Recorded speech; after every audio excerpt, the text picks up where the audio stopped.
Hello everybody and welcome to Teasing Master Takagi-san Season 2 anime series review. It dropped on Netflix I think last week, but I've just got around to finishing it yesterday, I guess, but it was late, so today is when I'm doing the review. Makes sense. Yeah, I really enjoyed it. I think I enjoyed it more than I enjoyed Season 1. I think, just because it felt like, okay, we'll get into it in a minute. But first thing to note, right? Netflix is both a blessing and a curse, because I wanted to watch this when it was coming out and I couldn't because Netflix. I know I could have watched the dodgy websites, but I'm not like that. I'm a legal man now. I'm an adult. I have money. I pay for Crunchyroll. It should be on there. Doesn't matter. Netflix, poor. But they're a blessing because they are fairly quick. Like, I know people give them a hard time. They are fairly quick at releasing things. So yeah, I'm not going to complain too hard. It was only, what, 2 months between it ending and it coming out onto Netflix? 3 months maybe? That's not too long. Anyway, yeah, enough talk about Netflix. Yeah, I think I enjoyed this more than Season 1. It was more of the same, but it felt like a better more of the same, if that makes sense. Like, it was more of the same, but it was improved. Which, that's what a sequel should do. There should be an upwards trajectory. I'm not going to spoil anything specifically. I don't have too many things to talk about specifically, spoiler related, but I'll save them for the end anyway, just in case you don't want to be spoiled, because, it's a reasonable thing. But first thing to note, I guess if you watch the dub, I guess I will mention this, I watched a bit of both on Netflix, because it was literally the press of a button.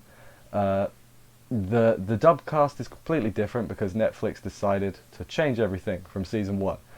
So, if you watch dub, that's the thing worth noting. It didn't bother me too much because it's been a while since I watched Season 1. I could barely remember the voices anyway. Remember the Japanese voices because it's Rie Takahashi and she's great. I love her. But yeah, this season, let's get into the nitty gritty, if you will. So I think it has the same strengths and the same faults as the first season, which, to put it bluntly for me anyway, the strength is all the Takagi and Nishikata stuff, and the faults, the weaknesses, is sort of the stuff with everyone else. Yeah, like, I think that's definitely the strength. Everyone else is kind of especially like them three girls really didn't do it for me this season at all. Every time they came out, it was sort of an eye roll, like, oh, here we go. Thankfully, there wasn't too much of it, but at the same time I was like, I just want to see. Maybe it's because their stuff got improved, that the other three girls, I just kind of didn't want to see them, which seems a bit harsh, But it is a thing that I certainly noticed. I don't think this review is going to be very long, by the way, because there's not too much to talk about in the grand scheme of things. If you remember when you were a kid, right, and you had your first crush? That is this show in a nutshell, and I love it.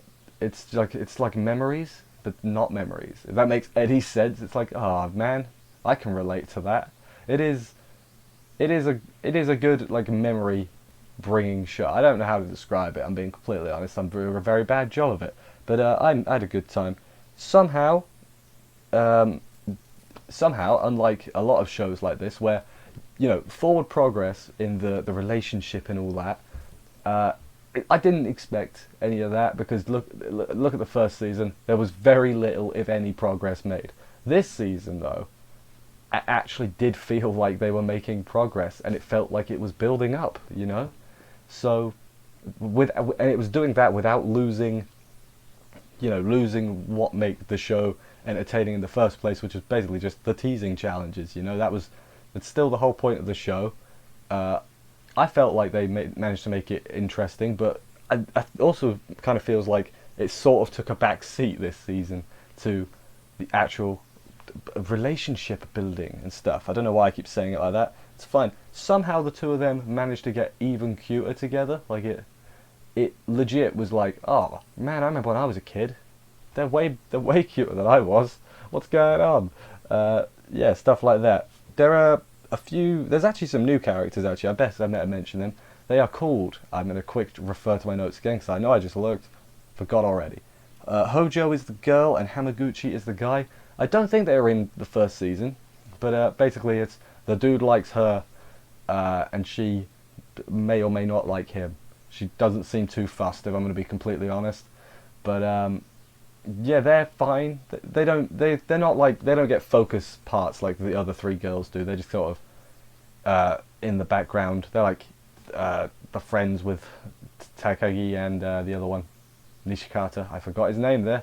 Not good. So yeah, we're gonna quickly discuss basically just what my favourite parts of the season were. So this is like spoiler talk now. You know what I'm saying. So yeah, basically, first of all, they made Takagi's face way more like express. Maybe it's just they used the eye shimmering thing a lot with her this season, and it really helped because she, before, like in season one, like it was like, oh, you know, she's just teasing and all that. Like we knew they liked each other, but that's not the point.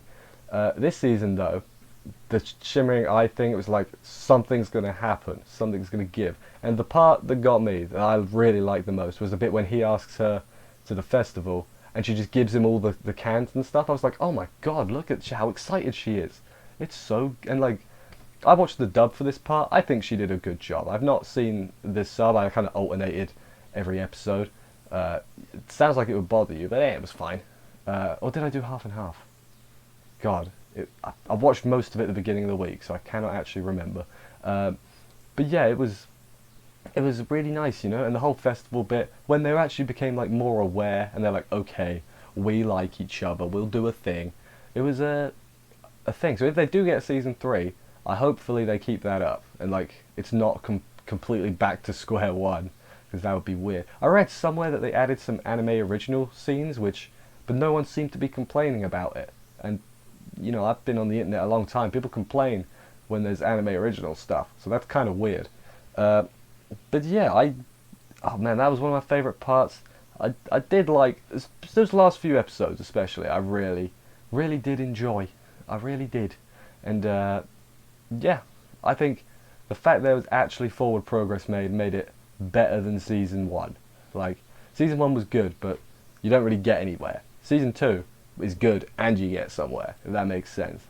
But yeah, I can't actually think of too much more to say. Sorry, this is probably a bit of a shorter review, but yeah, I just had a really good time. It's a really nice, relaxing show to watch, and it will get you going like, ah, that's nice, you know?